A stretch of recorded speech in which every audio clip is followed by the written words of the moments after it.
Aloha, my friends. Welcome to this 9th day of the new year, 2024, which is a numerological year of 8. Now, I'm a 13 sign astrologer, and I usually focus on the planets and the stars.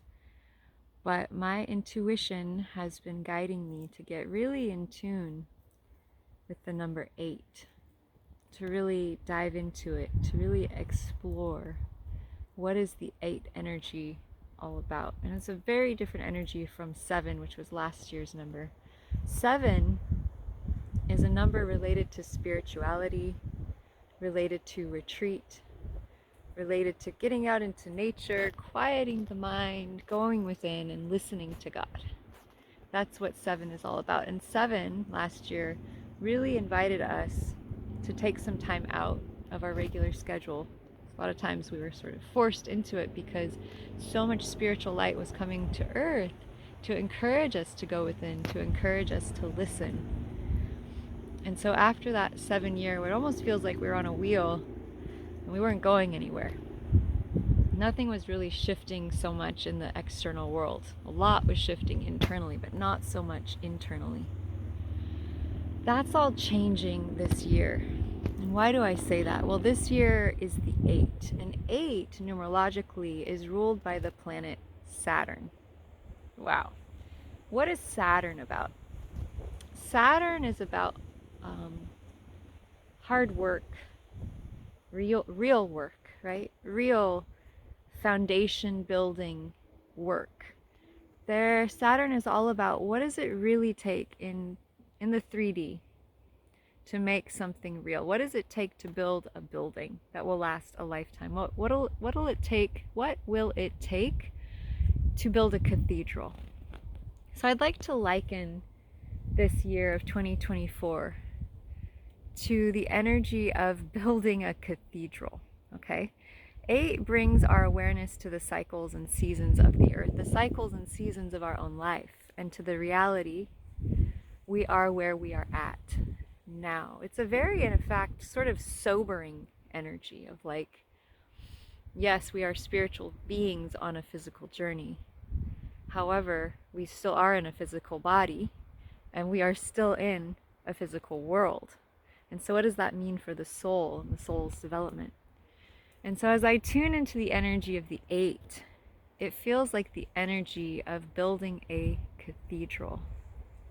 Feels like the energy of what does it take to build the vision that we have for our lives. And so this 8 year is really asking us to take our vision from 2023, take our awareness, our spiritual awareness, the ideas and thoughts and desires that arose from that time. That's like one circle. And now add on the other circle, which creates the infinity spiral of action, planning, higher vision, and mastery. And so this 8 year is asking us to be very real, to listen deeply. I was just down in the forest and I came upon some deer, and I was with the deer listening, and I watched them, and I watched how they were listening, and any sound they would stop, and then they would choose to go forward, and then they would stop, and then they would choose to go forward. And so many people talk about the 8 being about abundance and prosperity and wealth, and it's like, woohoo, yeah, calling all that in. However, they're not mentioning the fact that the 8 is ruled by the planet Saturn, which means this year we're being asked to take a step back, to take in the big picture, to take in the long view, right? So an example of taking in the big picture or thinking bigger would be if I were to hold up a pine nut or an acorn and say, what do you see here? You could just say, well, it's an acorn or it's a pine nut. The big vision is to look at it and see, well, I see a whole forest. I see a tree. I see timber that could supply wood to build projects. And so this 8 years is really asking us to think bigger and longer term. So maybe we've been involved in some goals, maybe we've had some dreams, we've been working towards something. And last year in the 7, it was okay to just be where you were and to retreat and to heal. Okay, but this year, God, the angels, universe, source, whatever you relate to, is inviting us to really step into reality of where are we at, what do we deeply want, and what is it going to take to achieve that. And so this year is the grace of building the cathedral, of what will it really take, what type of cathedral, what sort of testament to your life and your purpose and your soul would you like to build? What would it look like? Where would it be? How many lives would it impact? What sort of glorious vision have you brought to earth in this beautiful body of yours that wishes to feel completion in this lifetime? That is what this 8-year is requesting of us. And so if you feel a little bit slow right now at the beginning of this new year, I would say that's a good thing. I would say we're still in the year of the yin rabbit until February 10th, which is water and sensitivity and emotion. And it's winter.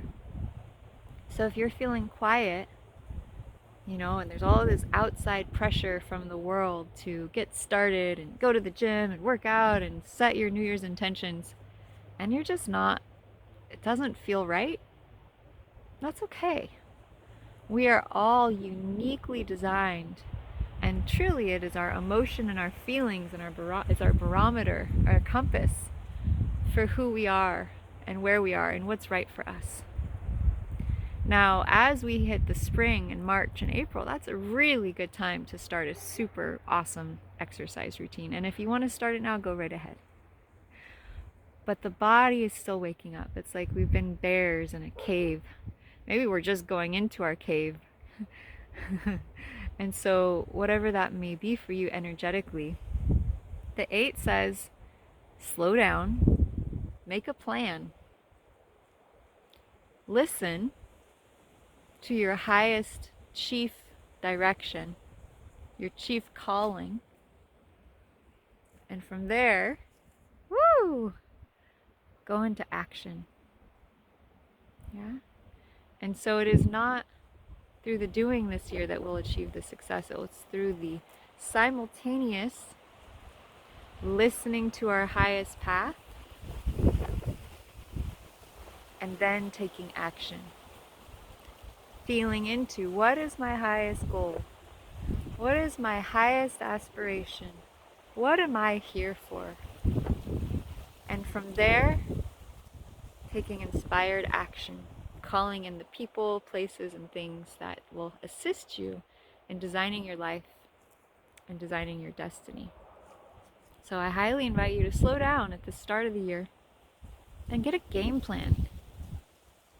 Get clear on what you would like this year to be about. More so than many other years. The 8 asks us to get grounded. It's an earth energy. It asks us to get disciplined. And what does discipline mean? Discipline actually relates to the word disciple. Okay, disciple. And so what is it that you are a disciple of? Maybe you're not Christian or religious, but maybe there's something in your life that you bow to, you are drawn to, you are called towards. That's your discipleship. And so it is the hard work and effort we put into that direction that then will lead to the arrival and the achievement of that goal. And so discipline is the activity and action we choose to make out of an inspiration to do something. Discipline does not, in my heart, mean doing things for no fun, but working hard. If instead you use discipline as a tool to achieve your chief aim, whatsoever that may be, that is where it really is a powerful tool. So I invite you to get into the infinity spiral this year. Get into your heart. Tune into your heart seed. connect to your vision. We have the new moon coming up on January 11th. It's the best time ever to set new moon intentions. Okay. And I will be leading a live new moon event at 6 p.m. Pacific Standard Time. So if you would like to join us, comment below so I can send you a link. We're going to be going deep into the energy of this year 2024, the cosmic year of 8, the infinity spiral, and into the energies of the new moon and the astrology of that day. And we will be setting some intentions in a group setting. So if you would like to join us, it's going to be a powerful event. Remember, it's all about the sacredness. It's all about the heart. Don't let anyone outside push you towards a direction this year. They're not going to be able to. Because this year is about following the heart seed towards your highest path. And then taking effort and action, right? So first step, find the direction. Tune into the heart. Let that be your guide. 2, take that inspired action. And then once you get into that flow, listening, action, listening, action, listening, action. Tune into the heart seed. Listen and act. Inspiration and action. You're going to be in divine flow. And you're going to achieve and build the foundation for your Cathedral of Grace, which is what the 8 is inviting us to taste. So, I send you all love. This is Lotus Dawn. This is my birth name. That's what my mom named me. And Blossom with Lotus in this channel is all about allowing divine grace and the knowledge of the stars, the truth from the stars, to guide us in our blossoming, becoming our truest self. What a gift and a glory that is. So, sending you love from the top of the mountain, this stormy day, this beautiful time of year. Sending you so much love. Aloha.